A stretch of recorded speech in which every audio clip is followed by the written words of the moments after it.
Recent economic turmoil caused by tariffs is forcing a lakeshore business to make dramatic changes.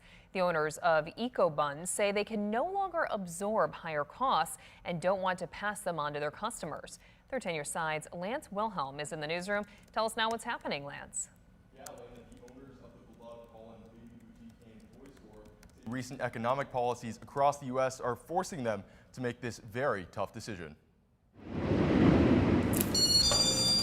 The babies featured on the walls of the Eco-buns baby boutique and toy store here in Holland are starting middle school now. Okay, but you're going to need me to give me a minute because I'm going to cry taking them off the walls. Like, I've been staring at these kids' pictures for years and watching them grow up. But now those portraits are coming down. A couple of people come and take their pictures already, which is an emotional process, handing over the pictures to the people and seeing how big their kids are now versus, when they were just itty bitty little babies. Mother and daughter Vicky and Marissa have owned Eco-buns for 12 years, but later this summer they're closing their doors at their store on Lakewood Boulevard. They say they're moving to digital-only sales due to expenses driven up by tariffs, now 30% on goods from China, where a lot of toys are made. So in our case, our manufacturers are importing, and then when we purchase from the manufacturer, we're purchasing based on the fees that they've added to the tariffs, and in turn, we just can't absorb those costs, so we have to impose them onto our customers. Marissa tells me she's seeing the effects of tariffs right now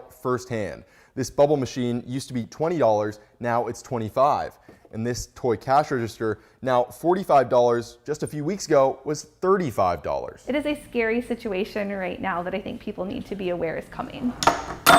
Marissa says the store is filled with not just toys, but a whole lot of memories too. We've had customers their kids have taken their first steps in our store. We've had a mom whose water broke in our store. We've had so many amazing milestones along the way, and I think that's the hardest part through this process, is realizing that we're not going to have that stationary place for that to happen anymore. While Marissa remains optimistic about Eco-buns' digital future, that doesn't make the decision to close the store any easier. My heart is so hurting for the loss that I'm not ready to fully admit that we're fully closing the storefront.